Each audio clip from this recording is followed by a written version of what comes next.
now, coming to you live from atop the Lavender Town Radio Tower, it's the one, the only, PUCL Podcast.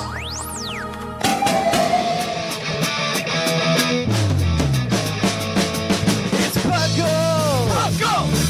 It's PUCL! PUCL! Pokemon Underground Champions League, oh yeah! PUCL! PUCL!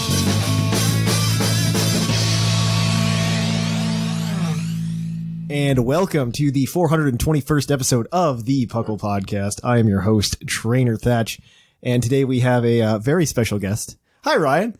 Hi, Thatch. So we have Ryan today. This is a pre-recorded episode because I want a weekend off during Christmas. Yeah, during the holidays. So Ryan and I got together, and we're gonna do a show for you guys today. Well, first of all, welcome to the PUCL Podcast. This is a episode that is not a typical episode of the PUCL Podcast. We do talk everything Pokemon, from the video game to the trading card game to I don't know whatever else you want to talk about. We talked about merchandise the other day. So it's we talk everything Pokemon. That welcome if you're new, welcome if you're old, well welcome back if you're old. But welcome to the show. But we're gonna focus on Ryan today. Because Ryan's we've been building this up for, I think, a year now. No, this is really cool because I listened to the show. So being on the show, it's going to be weird actually listening to the episode. Okay. And just to to preface this, Ryan and I have been friends since before he was listening to the show. Right. Yeah. I didn't reach out to him and go, hey, I'll give you a lot of money if you, I live down the street from you. I found out I doxed you, and I found out that, I can come be on your show. No, it's, Ryan and I know each other. Yeah. Very well. We're real life friends. And so we do that. So, well, Ryan, tell people about you, what you do. How do we know each other? Yeah. So, Thatch and I, we actually went to college together, here at, can I say the University of Dayton? I go to Dayton. I live in Dayton. So yeah. So, we became friends there at college. Actually, we lived together, for a year. Yep.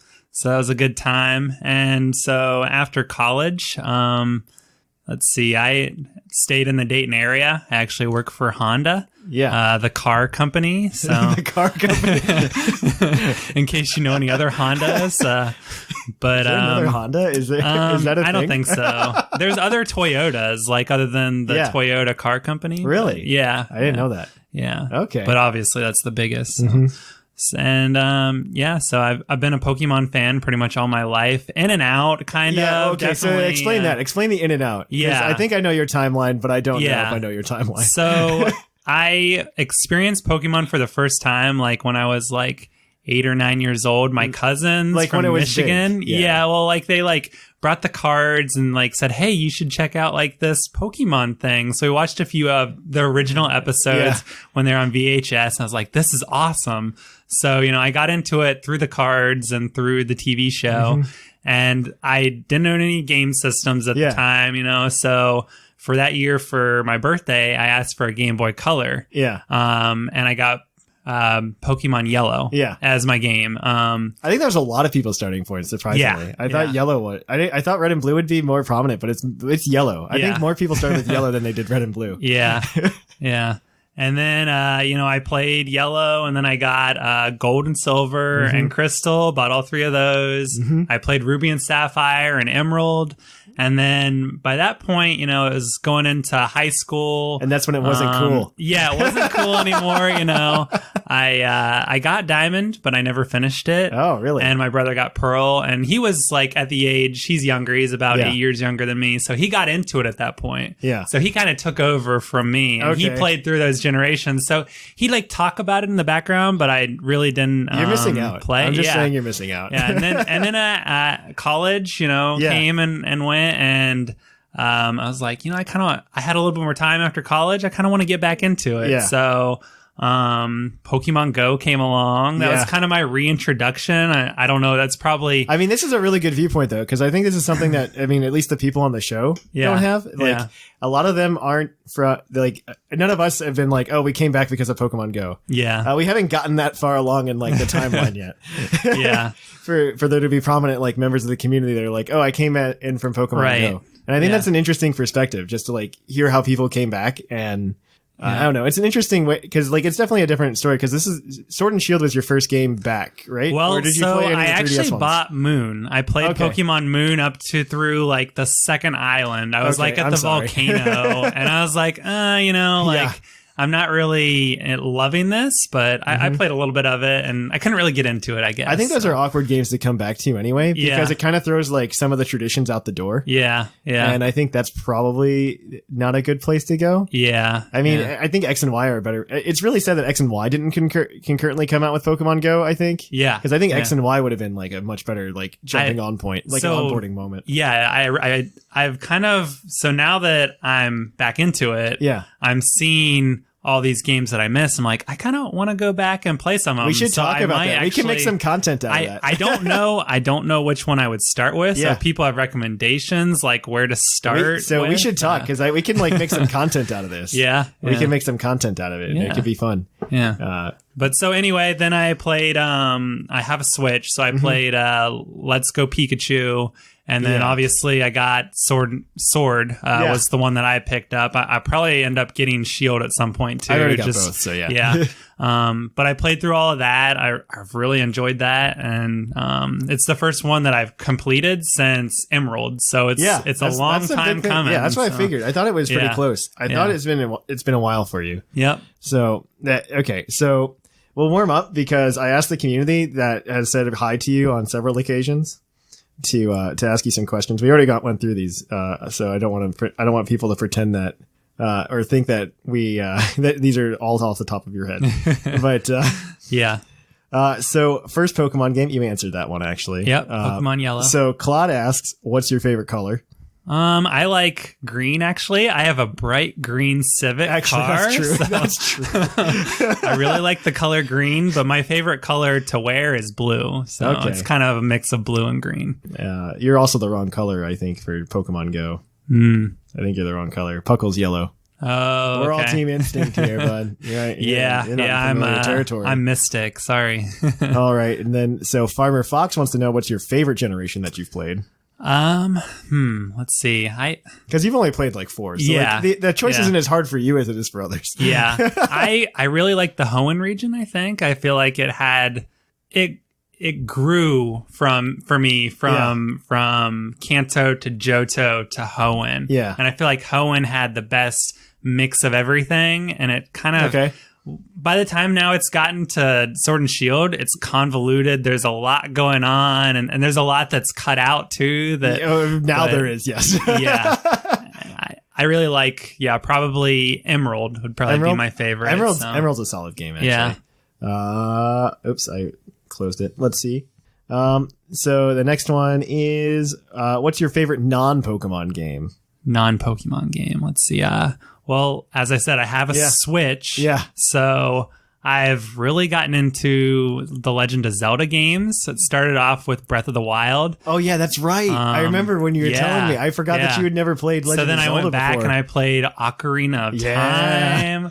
And I went and played A Link to the Past on the Switch, because now they have like the Switch Online has the A Link to the Past. The original one? Or? Yeah, the original, Or maybe the original Zelda. You mean the original, like, first Zelda? The one on... No, so this was, like, the third Zelda game. Oh, the third one that was the original... for the SNES. I know which one you're talking about. Because then they remade it. No, that's not the one they remade. That's not the one they remade. Yeah, it was, like, A Link to... A Link Between Worlds was the remake. Link's Awakening, I believe, is the remake. Yeah, they remade Link's Awakening as well.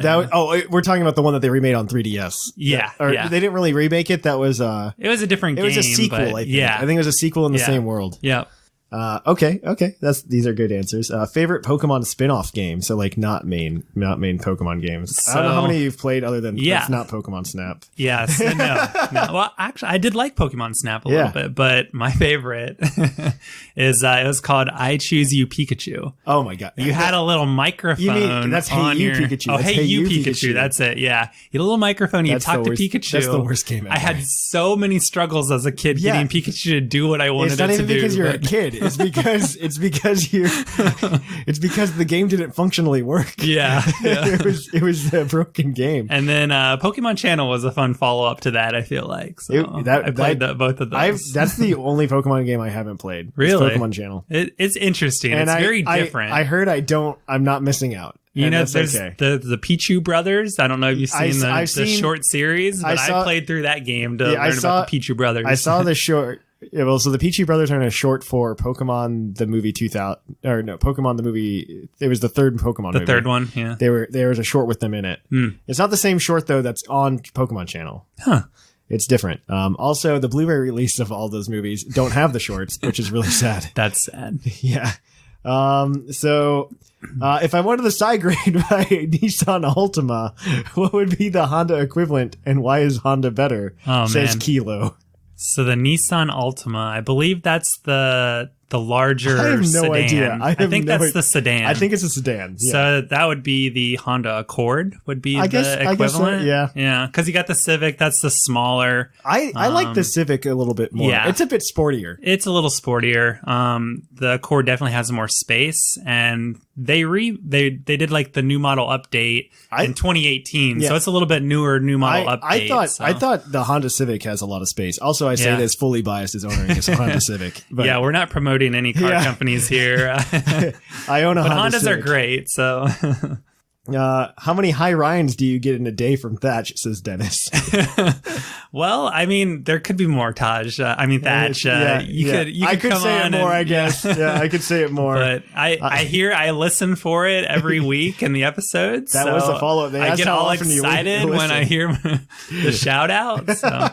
But no, I knew you've done this a long time, since college. I remember you recording episodes in college. I've done this. So you were talking about how you fell out at Diamond and Pearl. Yeah, that's when it started. Oh man, that's when this started. So Diamond and Pearl came out in April in the U.S. Came out in April of 2007. The first episode of the show came out December 31st, 2007. You know, I don't want to interview you here right now, but I'm really curious as a listener to the episodes. I don't know if you've ever done it, but you kind of give the preface at the beginning that in high school in your basement. Well, it wasn't a basement, but but I would like to sometime hear the story. I know. I don't think I do it that often. It's just like one of those things I expect people. So I keep forgetting 400 episodes is a lot of episodes. Yeah. And I don't even think about that because, if you think, I think on average our episode length turns out to be an hour and a half now. Yeah. So 400 times an hour and a half, I think that comes out to almost a month or 2 months of just straight listening. Yeah. And that's ooh. Yep. And so I totally get people not going all the way back and listening. But I do know people do it. Yeah. But I mean, I did it when I was in high school and. Did it with one of my friends in high school. It used to be like this. It used to be a nice face-to-face podcast. Yeah. You get it's a lot different than now. Yeah. Because being able to bounce off of people's facial expressions and stuff is something that I desperately miss in podcasting. I'm working on a new project that hopefully will let me do that again. Yeah. We'll see if that works out. It's like a radio show. Are you in? Show. Are you in? You want to be in? Definitely. We got a new project. But anyway, in college, I'd see you recording these episodes and be like, "What is going on right now?" Kind of it's really strange because I was talking to Whimsicott earlier today, and we were talking about just some of the things that I had done this past year. And I've been on a couple of panels and just other things that aren't related to PUCL, but just to go out there and be like, I'm PUCL. Yeah. And but then I go in there and then I realize I'm the oldest one in the room in terms of podcasting experience. You were podcasting before podcasting was cool. I was. I think podcast came out in 2005, 2006. Yeah. And I don't realize that I came in 2 years after it came out. Yeah. And it was only because I wanted to do radio. I just the whole idea came from, I want to try out what it's like to be a radio DJ. Yeah. And then I found podcasts. I'm like, oh, cool. We can make a Pokemon podcast. Yeah. And at the time there was one other, called WTPT. They were called, they called themselves the Pokemon Times at the time, and then they switched over to like the Palette Tribune. And I mean, to be fair, like I owe them a lot. And I know one of the guys still does a podcast, not that one. He does another podcast. It's a Switch podcast. Yeah. And I know he still does it. And I know I was probably like the worst person for him to ever talk about, like back in, 2009 or whatever. But I know he still does one, and he's doing, I think it's doing well. It's called like Switchcast or something like that. Okay. Yeah, I've heard of it actually. But we like hardcore rip their format. Like, yeah.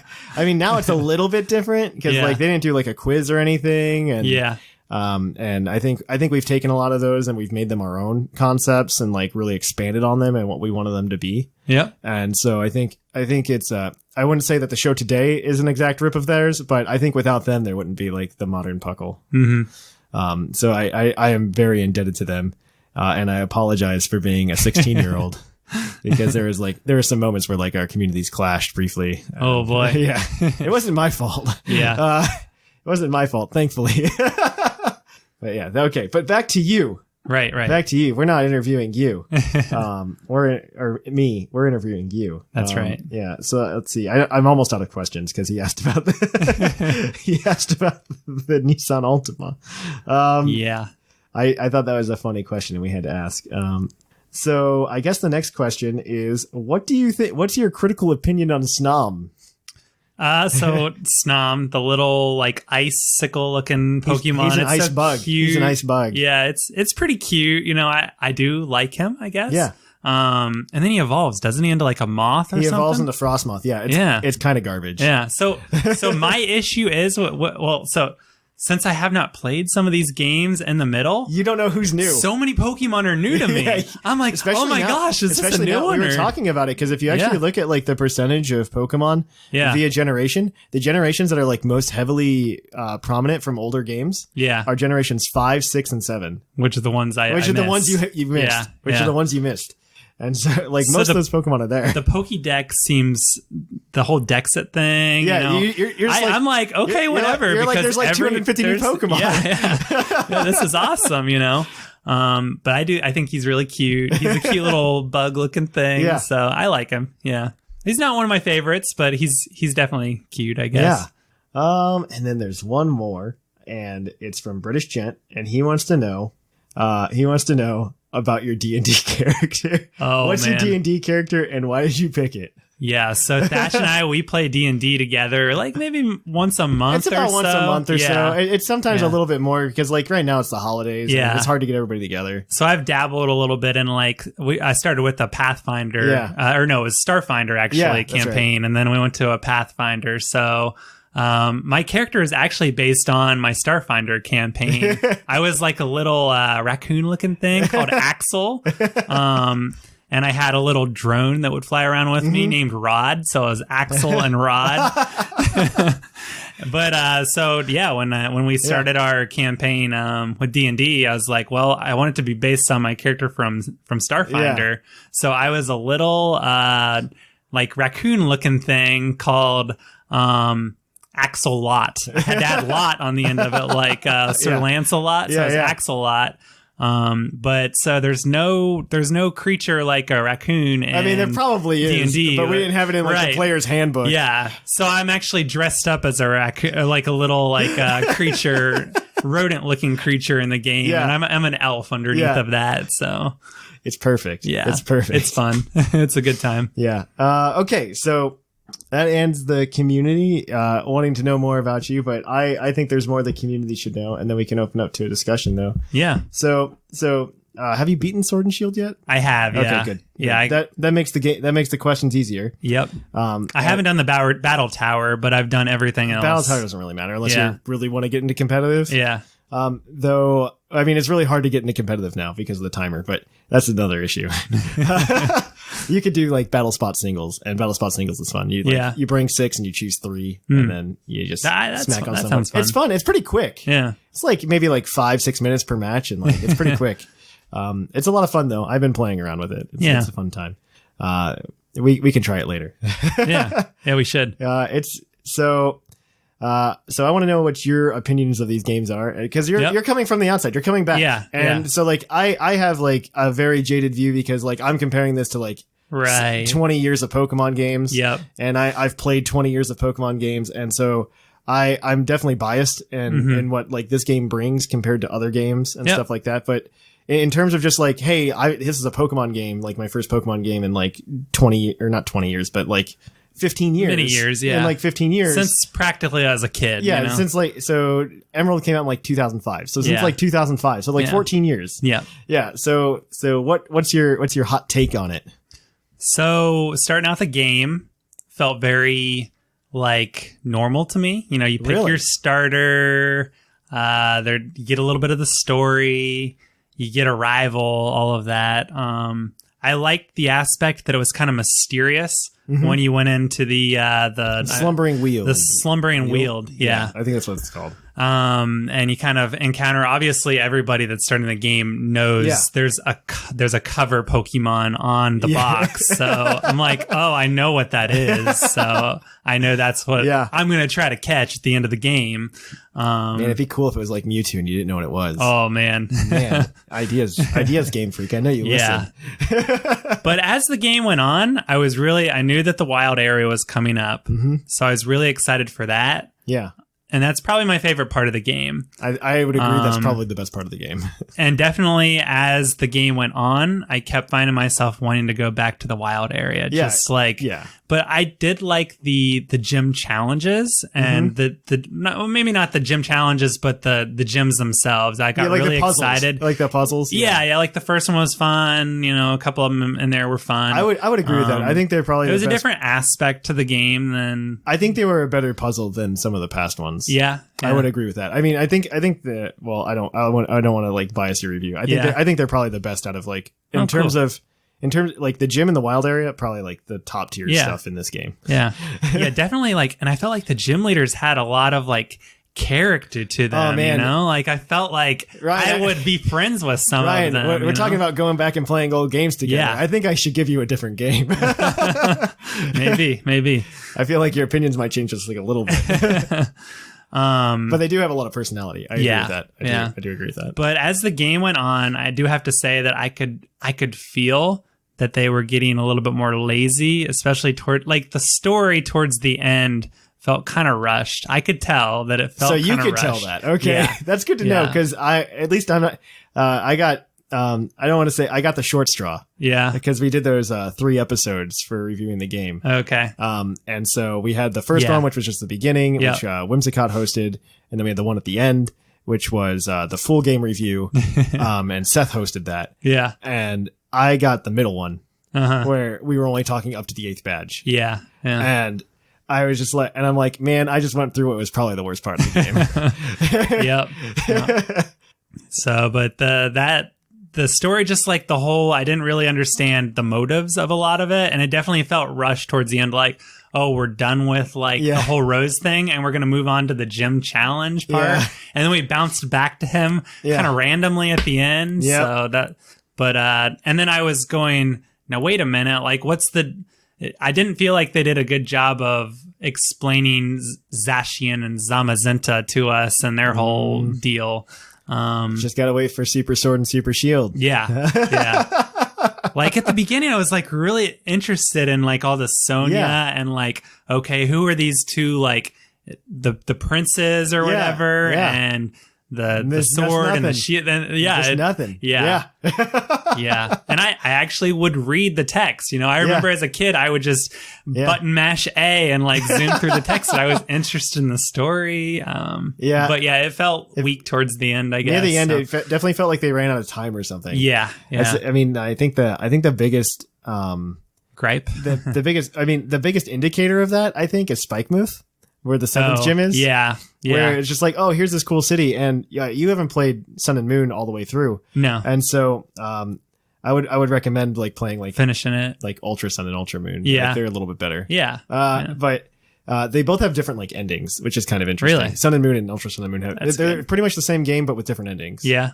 And it was very interesting in Sun and Moon because there was actually this town called Po Town, and it was very similar to Spikemuth because Spikemuth is like, hey, we're home of Team Yell. Yeah. So there's this town in Sun and Moon called Po Town, and that was the home of Team Skull in Sun and Moon. Okay. And I think they did a far better job with Po Town than they did with Spikemuth. And I think that's just, it's very evident of just like the whole region. Yeah. Because you have like these very grandiose buildings. And then they feel very small when you get inside. Yep. You get inside and there's nothing there. There's nothing in there. Yeah. And I think that's probably where the weakest part comes in because you feel this disconnect at that point. Yep. And I remember seeing the map going, wow, Galar looks like an awesome place to go. Yeah. I wish you could just go into more buildings. That's all. I just wish you can go into more buildings and talk to a few more people, but it leaves you wanting a little bit more. And I think that's kind of their plan. I mean, I'm hoping that, we'll get a follow-up game and we talked about this we talked about this a couple of weeks ago on the show. And so the idea is that I personally think you're going to see like a Diamond and Pearl remake next year. And then in 2021, you'll get Super Sword, Super Shield if they keep up with their yearly release cycle. Yeah. That's what I fully expect because that's going to mirror a very Gen 3 style thing, which is the last time we had quote unquote Dexit. Yeah.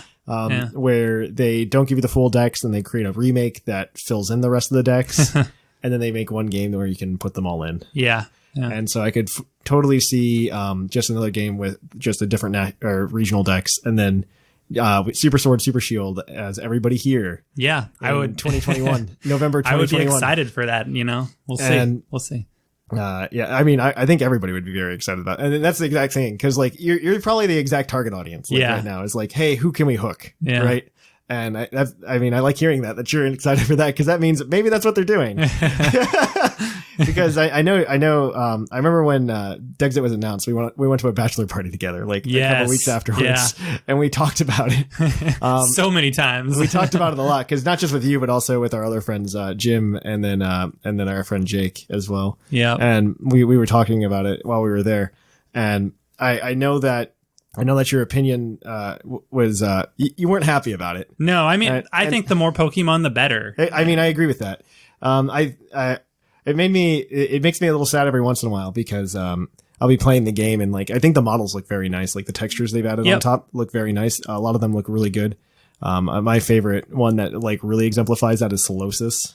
Okay. Solosis is a Gen 5 Pokemon from like 2011. And so like you've watched it come from like sprites to like the 3DS. And just seeing that, you can just tell the detail. It definitely benefited from HD. Yeah.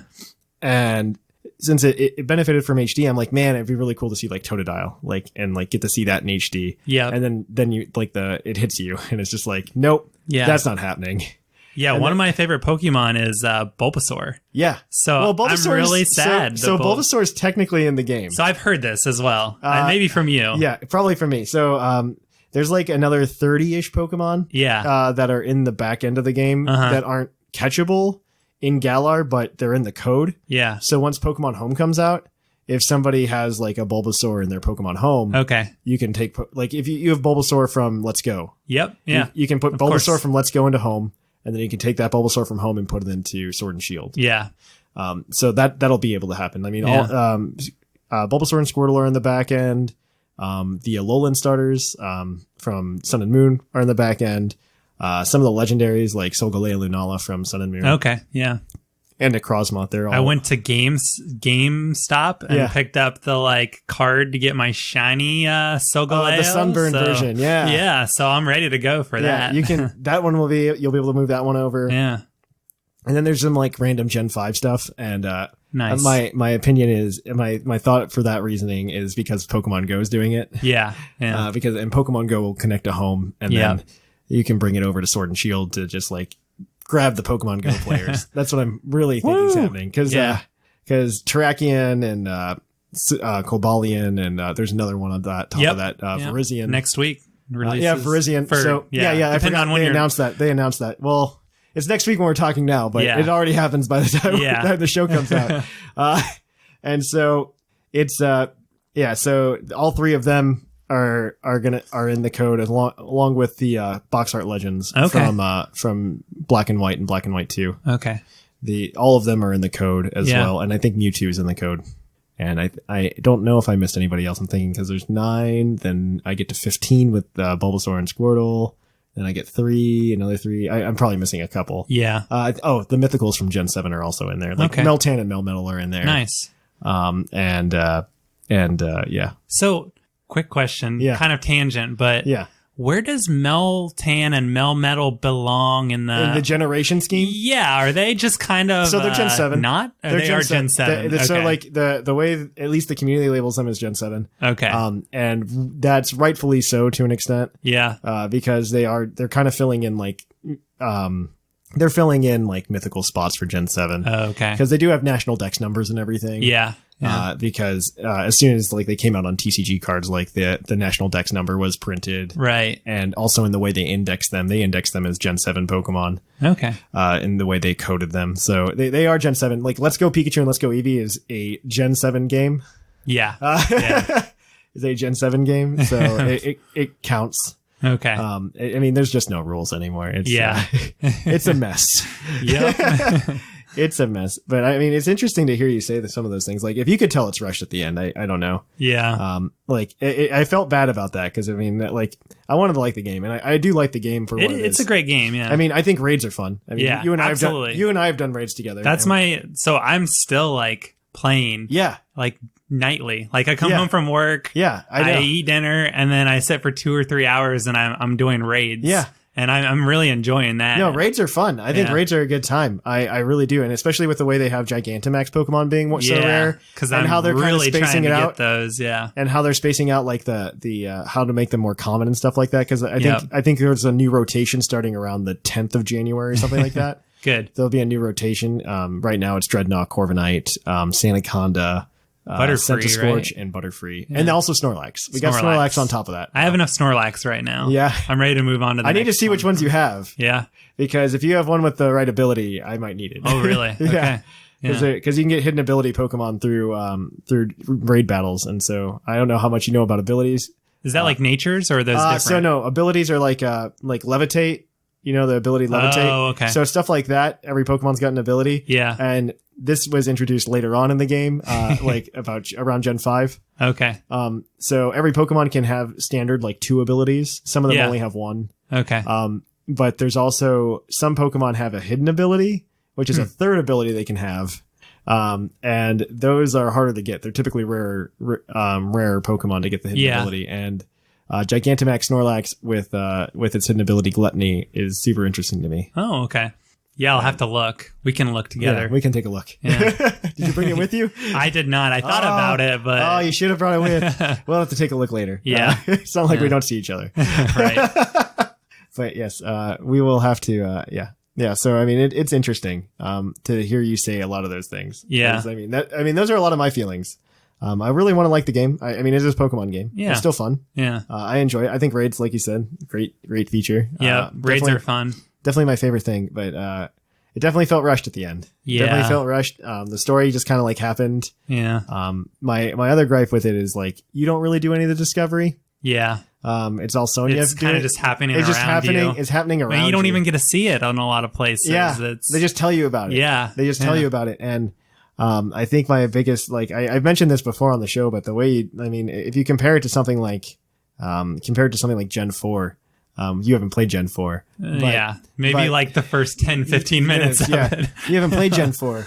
But in Gen 4, they, when you're going through the story, like, there's a point where, like, Professor Rowan, like, comes up to you. Yeah. And he's like, hey, we need to know this information, and you need to go to the Canalave library and go figure it out. Yeah. And then you go to the library, you find the book by talking to the people, and and you figure out the information. Yep. And so I thought that, like, if you, like, comparing that to, like, Sonya discovering everything while you're just standing there.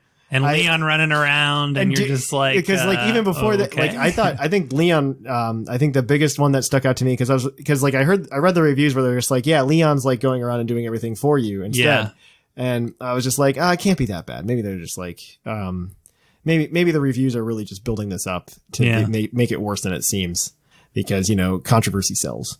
And then when after you get out of Spike Move, and they're like, yeah, Pokemon are just randomly Dynamaxing, right? And I was like, sweet, I'm just gonna fight like a random Dynamax Pokemon. I remember like that part and being like, oh man, we're about ready to like come upon one, and that'd be so cool in like the wild, just like pop up and like fight a Dynamax Pokemon, with like do it with Leon and Hop, and like maybe somebody, and like Sonia brings like Yamper or something. That would have been so much fun. I think that's a missed opportunity, and I don't know how much of that was just because like it was probably rushed at the end. Right. I'm wondering if they had plans for that, and they're like, we're gonna have to cut that part. We're gonna have to cut that. There's no time, because I really think, personally, I think there's a small chance, or maybe bigger than a small chance, a medium-sized chance that what happened was Sword and Shield was originally supposed to be a 3DS game. Oh. And then because Ishihara. I'm not going to say his first name because I'm going to mispronounce it and butcher it. But Ishihara, the CEO of the Pokemon Company, said that he didn't think the Switch was gonna actually be successful. Yeah, because for some reason the Pokemon Company has been very much so like mobile's the future. Mobile's probably where everybody's going. Yeah. And I think there's just something to like pressing buttons. Right. Do you think they're fully committed now? Then I mean, they really don't have any other choice because there's not going to be. I think they're kind of locked into it for a while at least. Yeah, I think they're kind of locked into it for now. But I think I thought that was really interesting to hear him say that, and he said that around 2017 when they announced like, "Hey, new Pokemon game's coming, next year," and then they announced Let's Go briefly after that, and I thought that was really interesting because I wonder if it was a 3DS game in like 2017, and they had to like hurry up and transfer it all to the Switch and learn about the Switch all at once, and it just wasn't going as well as they thought it would. Right. And I wonder if they just Nintendo needed a big release this year because like they had Smash last year, they had Mario and Zelda the year before. So with the sales, like I would agree with you. I mean, I still think Fire Emblem was probably. I thought Fire Emblem was like a surprise hit this year. Yeah, and I think Fire Emblem is still kind of a niche kind of genre. It's getting there. It's a bit bigger because like I mean you haven't played it. I don't think I haven't. No. You should play it. No, it would be my first Fire Emblem game because I know myself and our friend Narker, or Sarge as the show knows him. I know he and I are both like very big Fire Emblem fans. Yeah. And so I mean it definitely didn't become like a real big thing until like Fire Emblem Awakening came out in like 2013. I think 2013 is when it came out because it was my senior year and your kind of senior year. And right. And it that came out and that like really brought it into like the main light because that was that game was really special because the people who developed it thought it was going to be the last Fire Emblem game. Oh wow. So what they did was they pulled out all the stops and they said we want to do everything in a Fire Emblem game that we've always wanted to do and we're going to put everything in there that we can. Yeah. And it ended up making it like the best Fire Emblem game of all time. A bunch of people bought it and played it. Yeah. And they kept going. And I mean, I still think Three Houses was a solid game. Like that was probably one of the better Fire Emblem games. Well, I know I listened to the IGN podcast and stuff too, and they said like it was their top Nintendo game of 2019. I would agree with that. So I would agree with that. As much as like we like Pokemon here. Yeah. I would agree Fire Emblem was probably a little bit better. Yeah. It felt like a more complete experience. Granted, Pokemon's still Pokemon, and it was fun to finish the decks, especially this one. I thought they did some good things with that and improvements. But yeah, I'm still working on my decks. I think I'm like 315, 320 at this point. Do more raids. So get on the Discord. Ask people for the Discord. I have a lot of the raid Pokemon. I'm to the point now that I need to figure out all these like odd evolutions that I've heard about some of them, but I need to like get online and actually figure it out. Some of the evolution methods you probably don't know. Like you're probably gonna have a hard time. I with, got a lot EK. of random stones that I've never heard of before. There are a bunch of new ones. It's pretty much just touch the right thing with the right stone. Yeah. Because there's because if you haven't played since Gen 3, really, I mean, there's a lot of new stones. There's like the Ice Stone. There's the Ice Stone, there's the Dusk Stone, the Shiny Stone, and the Dawn Stone. And the way Pokemon Go does it, it's just you got the Sinnoh Stone and the Unova Stone. So because we were talking about this last night. I remember you were asking me, how do you evolve Rhyperior? I'm like looking for this. And there's no Sinnoh Stones in the game. How am I supposed to evolve Rhyperior? He's just he just evolves with the Protector. We talked about that though. You trade him with the Protector. Yeah, so I'll have to do that still because I have a shiny. That's the one shiny I've gotten in the game so far. I randomly came across a Rhyhorn. Yeah, so I haven't gotten any shinies yet. Yeah, it was very random. So. Yeah, I'll have to give you one of those Dittos. Yeah. So you can pseudo method once you get the shiny charm. Yeah. You get all the shinies you want. I don't know how deep I want to get into like the black hole of like shiny hunting, because I know that can very quickly consume my life. So my hot take is it's not as fun in Sword and Shield. Yeah. I think it was more fun in previous games because there were different methods. Like the one in Sword and Shield is pretty straightforward and easy. Yeah. Like knock out as many Pokemon of a certain species as you can. Yeah. And then you increase your chance of catching that Pokemon shiny. And so like, yeah, that's cool, I guess, but it's also not that fun. Yeah. I did a little bit of shiny hunting in Let's Go Pikachu. That one's a little bit different. The fact that you can see the shiny in the overworld. That one, yeah. And you have to like combo stuff up. I dabbled a little bit. I think combos are more fun. Yeah. Doing combos because like that one was fun. Gen 7 had a couple different ways you could do it. Yeah. It wasn't as fun as the combos. It was they have these things called SOS battles. Oh. And what would happen is you'd be battling a wild Pokemon and it could call a friend. Yeah. And it would be 2 Pokemon on one then. And eventually after you got like 30, they did it 30 times, like your chance was like one in like 512 instead of one in 4096. Yeah, and like the Let's Go Pikachu game, I would like combo something 30 times. I'd be ready to go with it. I'm like, okay, I'm going to encounter it. Yeah. And then another shiny would pop up that wasn't that Pokemon. And I would go, I'm torn. Do I catch it? This one that is here now? Or do I keep comboing and skip this shiny? So the problem with Let's Go is it didn't just raise the shiny chance of that one Pokemon being shiny. It raised the chance of every Pokemon being shiny. Yeah. That was my biggest gripe too. I was going for Bulbasaur in the forest, and then a Pidgey showed up. Yep. I'm like, well, I guess I'll catch this Pidgey. That's what happened to me. I was comboing like Dratini or something, and then all of a sudden like a shiny Pidgey showed up, and I'm like, oh, that was for nothing. Yep. That was for nothing. Oh, that's cool. That was really but shiny hunting, I think when I get the dex complete and get the shiny charm, I might do a little bit of it. It's a little bit different in the main games than Let's Go. Yeah. My favorite shiny method was in Omega Ruby and Alpha Sapphire, the Gen 3 remakes. That's crazy to me that there are different shiny methods for different games. Yeah, they change it up a little bit every generation or every game, essentially, to an extent. And what they had in that game was called the Dex Nav. And so it was kind of like seeing Pokemon in the overworld, but not exactly. But what could happen is like you'd have a Pokemon on like a radar. Yeah. And that Pokemon on the radar would you could find it and you'd see like the grass shaking or its tail wagging or something. Yeah. And you have to like creep over and like encounter it. If you ran too fast, it would run away. Oh man. But you had to do that and you had to chain that. And so you just keep doing that over and over and over again until you run into the shiny. I mean, I found accidental shinies that way because there were other things you could get, like hidden abilities again. Like that's how you got hidden ability Pokemon. Yeah. I was like, oh, I need this Pokemon with this hidden ability. And it's like, oh, I guess that's a shiny now. Yeah. Ran into a shiny while looking for hidden abilities. And so this game also has like a different form of shinies, doesn't it? There's regular shinies and then there's like square. There's like these square shinies and I don't know why anybody cares about the difference. Yeah. One is rare. So you can hatch shinies and eggs. I mean, I mentioned it to you yesterday, the Masuda method. Yep. And you can, that one is actually really easy to get, like the star shinies. It's like when you hatch an egg and it's shiny, there's like a 15 and 16 chance it's star shiny. 1 in 16. That's pretty good. It's not ultra shiny, but square shiny. But they programmed it wrong, for the wild. Because it's supposed to be harder to get the square shiny than the star shiny. Yeah. But they somehow messed up the coding in the wild. And when you catch a Pokemon in the wild, it's like a 4,095 out of 4,096 chance that it's a square shiny. Oh wow. It was supposed to be the opposite way around. Yeah. It's supposed to be like a 1 in 4,096. And so there's an issue with like the coding. I'm not exactly sure on the specifics, but there's an issue in the coding. So the square shinies show up far more often. Yeah. In the wild than they do when you hatch eggs. But even when you hatch eggs, like 1 in 16 is not that bad. No. But I mean, hatching eggs is bad. Like go talk to my wife.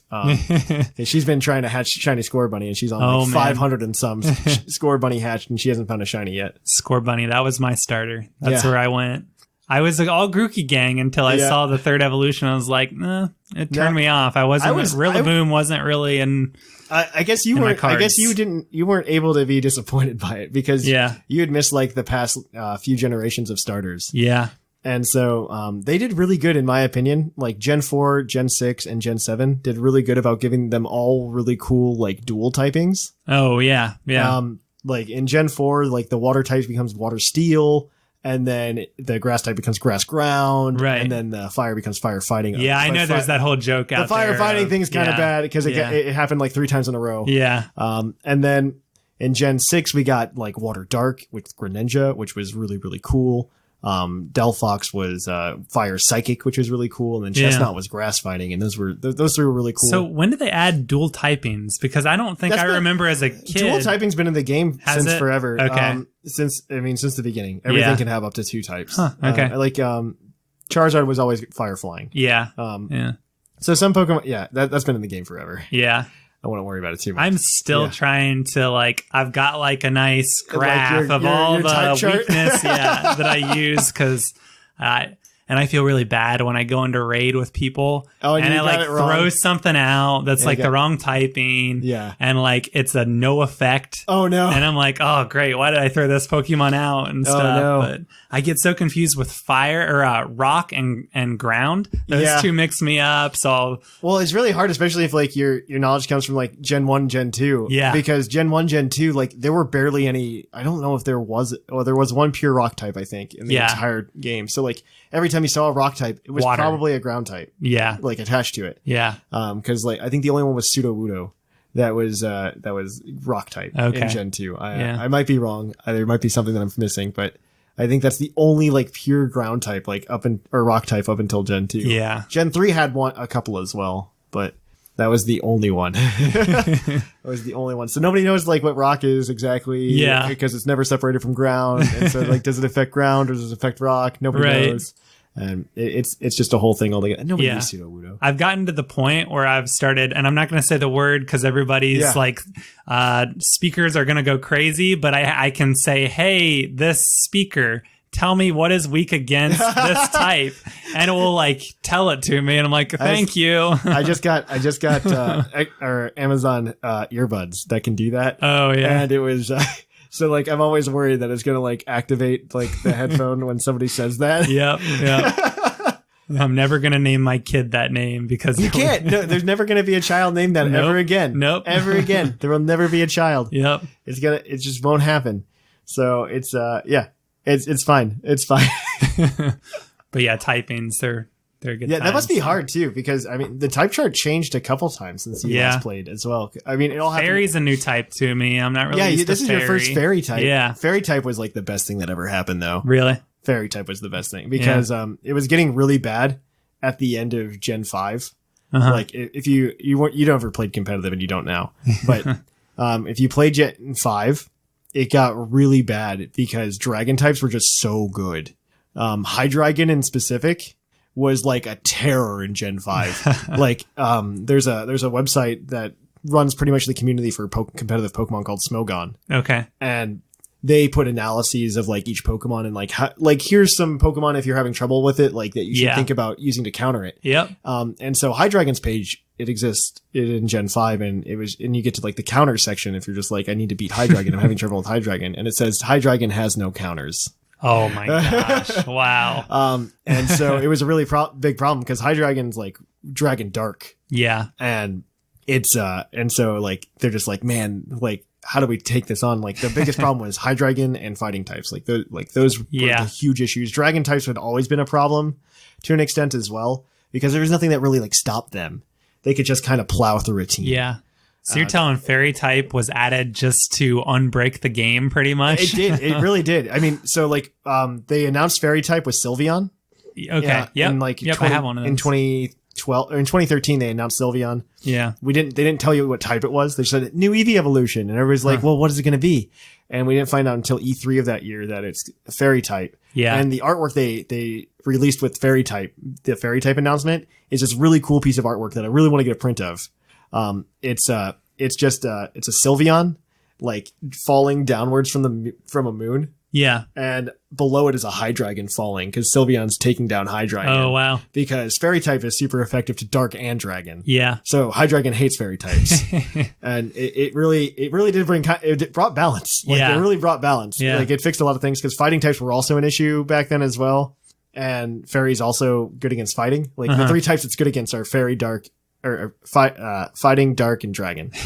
Those are the three Just types. what they needed. And that tells you everything you need to know. Like those were exactly the problems. Yeah. And so it was like they definitely made it to fix a lot of the problems, and everything's pretty balanced. It was pretty balanced. I would say Gen 7, there was definitely some power creep. Yeah. Especially with like all of the Tapus from like all the legendaries. Oh yeah. it got there was a lot of power creep, and then now it's not too bad. Granted, you can't really play it on cartridge. That's another thing about the Sword and Shield. Like I felt like and I didn't play all of Sun and Moon, but I definitely noticed that with my brother playing Ultra Sun and Ultra Moon, there were a lot of the Tapus and a lot of legendaries. I felt like there was in those games, but this game has like only the three. Yeah. It was, I mean, that was cool in and of itself, I think. Yeah. It reminded me more of like, so Generation 6 kind of had that as well. Generation 6 only had 3 legendaries. Yeah. I would like a legendary trio though. Yeah, right. I missed that. I felt like we should have gotten at least like maybe like bring back like an older legendary trio or something. Yeah.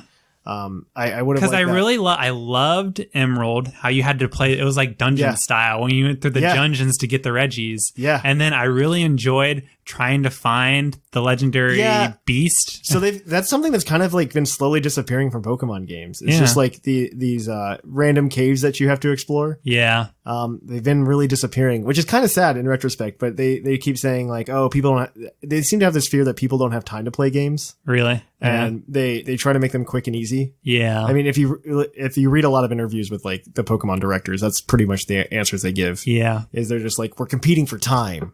Right. For people's attention. And I'm just like, but you're a Pokemon. Like, right. Yeah. You got to give something extra for those people that are really into it, that have beat the game to like do. Yeah, exactly. I guess there's raids, but it'd be fun to have raids are probably the best post game we've gotten since Gen 5. Yeah.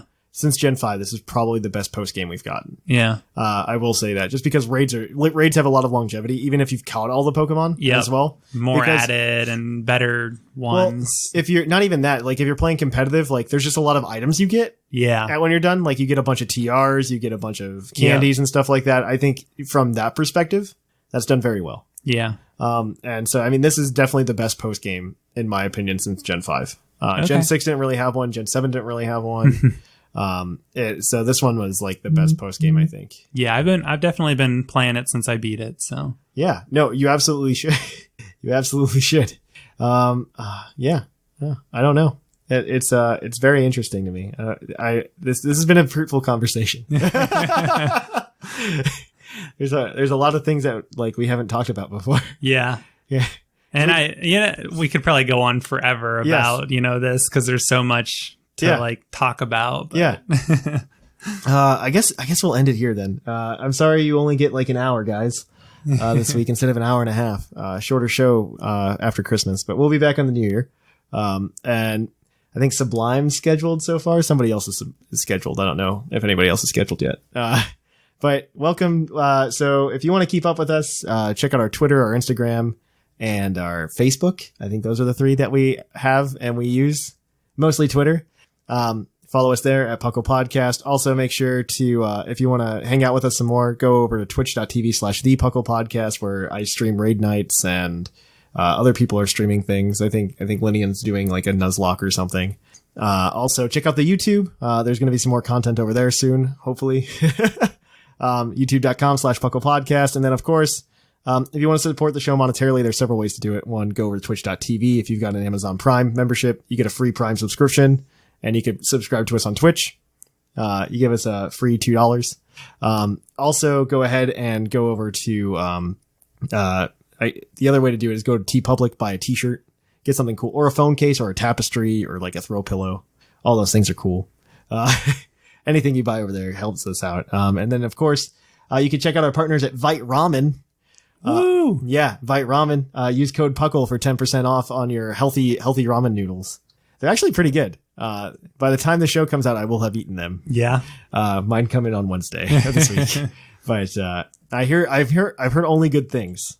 It is a little bit pricier, but they do have like less sodium and like they are a healthier alternative. Yeah. I'll hand you a pack when they come, and you could try it. Definitely. You could try it. And then finally, the best way to support us is go over to Patreon at patreon.com/PUCLpodcast and just join up over there. You can come to join the Patreon raid nights. You can get your name read on the show. You can get Pokemon giveaways that we do, or free PUCL TCG cards, stuff like that. It's really cool. Just gone over to patreon.com/PUCLpodcast, and I think everything there. So I guess now we get to say bye, Ryan. So sad. I don't know if the joke's dead anymore or not. I don't know what's going to happen the episode after this. Yeah. I don't know if the joke's going to keep happening, because I've kind of just been building up to this moment. Because we planned this back in February. We talked about it. Yeah. When I started watching the show, I was like, hey, you should shout me out sometime. Yeah. I listen now. And so we started doing the Hi Ryan, and I did it for a couple of weeks, and I'm like, we should just have you on the show. Yeah. At the end of the year, just have a build up. So I think this has been good. I hope the joke paid off. Yeah. I guess it's bye, Ryan. It's in the Lavender Town Radio Tower. It's closing time. Catch you on the flip flop.